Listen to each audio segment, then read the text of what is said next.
शुरू हो गया। Hello guys, welcome back to our channel bullet 4613।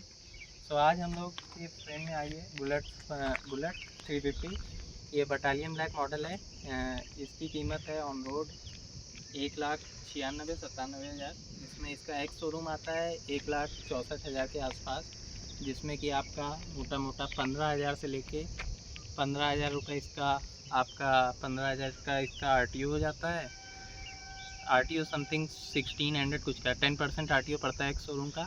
बाकी इसका इंश्योरेंस ऐसे ही 13-14 हज़ार का आता है। तो टोटल मिला के समथिंग अराउंड इसका 1,95,000 आ जाता है।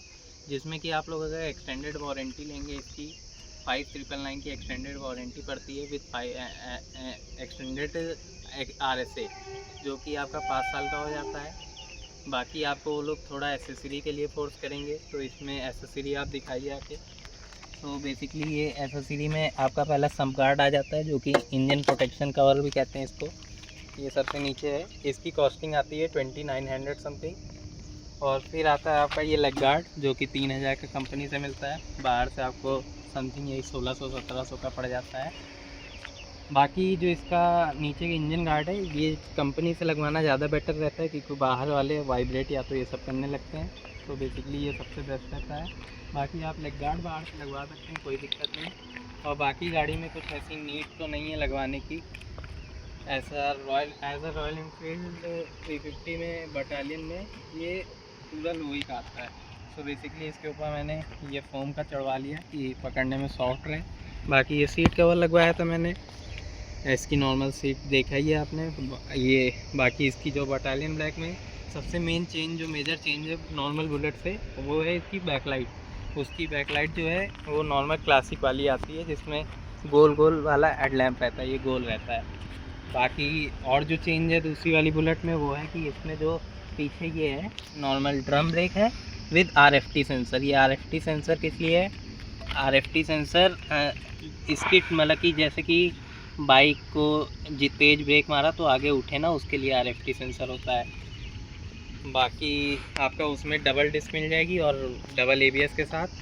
बाकी आपका इसमें 350 cc का इंजन मिल जाता है, 349 cc का, जो आपका 20 पावर निकालता है 20 bhp की, और 28 या 27 Nm का टॉर्क निकालता है। बाकी आप फ्रंट में आ जाइए। फ्रंट में इसमें डिस्क विद ABS है, तो बेसिकली ये स्किट नहीं करेगा। और बाकी जो इसका टायर है वो आप देख सकते हैं, स्टील रिम है विद ट्यूब टायर। और इसकी प्रोफाइल जो है आपकी, प्रोफाइल इसकी है आपकी 190/19 19 इंच का है, और 100/90 है। सो इसकी ये टायर प्रोफाइल हो गई।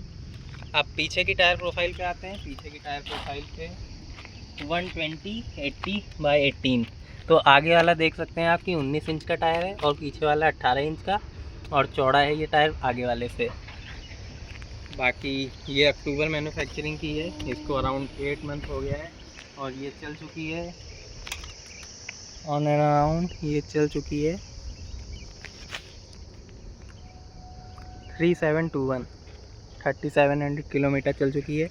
बाकी इसका आप इग्निशन स्विच हो गया है, ये इससे स्टार्ट होगी। तो स्टार्ट करके आपको नॉर्मल साउंड दिखाते हैं। इसकी जो स्टॉक साउंड है, इसमें कोई भी साइलेंसर वाइलेंसर नहीं लगा है। सो बेसिकली जो साउंड है वो आपको ऐसी आएगी, स्टार्ट करने पे ऐसे। बाकी ये आपका हैज़ार्ड स्विच हो गया, इससे चारों इंडिकेटर जलेंगे। पीछे दिखा दीजिए, चारों इंडिकेटर जल रहे होंगे, ये हैज़ार्ड स्विच है।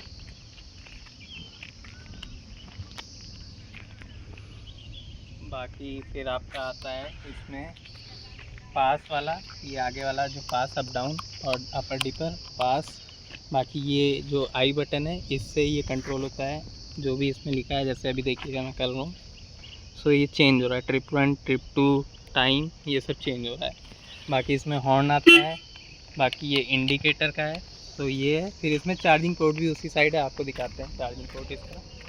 तो चार्जिंग पोर्ट इसका नीचे से मिलता है, यहाँ से एक्सेस होगा इसका। ये चार्जिंग पोर्ट है आपका, जो कि टाइप A है। इसके अपर मॉडल में टाइप C आ जाता है फास्ट चार्जिंग के साथ, और इसमें टाइप A आता है। उसके बाद हम लोगों का आता है कि इसकी माइलेज क्या है। सो बेसिकली जो कंपनी क्लेम करती है वो 37 kmpl का क्लेम करती है। और जो मैं क्लेम कर रहा हूँ वो ऑन एंड अराउंड 33, बहुत ही अच्छे से चलाने पे हाईवे पे अगर रेगुलर जा रहे हैं तो 33 का, अदरवाइज इन सिटी ये 29-30 इसी के बीच में रहता है। अगर रेगुलर ऐसे ही आस पास चलाओ या तो ट्रैफिक में चलाओ तो इतना एवरेज देता है। बाकी इसमें सब ठीक है। और दूसरे मॉडल्स में हाँ, ये जो ब्रेक पैडल है तो इसका ब्रेक पैडल आपका नीचे से गया है, बाकी दूसरे मॉडल्स में इसका ब्रेक पैडल ऊपर से गया है। सो बेसिकली इसके चक्कर में क्या होता है, कहीं पे भी ब्रेक लगाते हैं ये वाली तो ब्रेक पैडल जो इसका है वो नीचे से टच होता है, कहीं पे भी लग जाता है। इसका ग्राउंड क्लियरेंस तो कम है ही है, बाकी तो ठीक है। और इसका ये जो इंजन प्रोटेक्शन के चक्कर में भी काफ़ी बार नीचे टच हो जाती है। और बाकी ये फुल मेटल बॉडी है, आप देख ही सकते हैं हर जगह मेटल है। बाकी वाइब्रे के डिस्क कैलिपर्स हैं जो कि ठीक हैं, नॉर्मल परफॉर्मेंस ठीक है। बाकी तो स्टॉक में ऐसी गाड़ी है बेसिकली, और तो कुछ है नहीं इतना ज़्यादा स्पेसिफिकेशन बाकी बाइक के जैसे। और प्राइस रेंज के हिसाब से ठीक लगती है, इतना भी वैसे नहीं है। इसके टॉप मॉडल्स वर्थ इट नहीं लगते हैं क्योंकि 20,000 का अमाउंट पे इंक्रीज़ हो जाता है। और ये सबसे बेस मॉडल आपको 190 to 193 का पड़ जाएगा, एक्सटेंडेड वारंटी सब लेके 210 तक आपको पड़ जाएगी। कंपनी इसमें वेटिंग बहुत बताती है, बाकी आप लोगों को मिल जाएगी अगर बुक करेंगे 2-3 महीने। बाकी अगल बगल पता करेंगे, एजेंसी रेट भी डिपेंड करता है क्योंकि काफ़ी एजेंसी फोर्स करती है कि आप इसमें एसेसरी लगवाइए, एसेसरी ना लगवाइए। तो बेसिकली वो तो अलग अलग आपका ब्रांड डीलर के अकॉर्डिंग रेट है। इसका हॉर्न ठीक है, बाकी सब ठीक है। स्टॉक में आवाज़ भी नॉर्मल है। इसमें इन जो एग्जॉस्ट है वो 3 में डिवाइड है, ये आगे का, फिर यहाँ पे दूसरा है, फिर तीसरा ये। तो इसमें 3 डिवीज़न है एग्जॉस्ट में।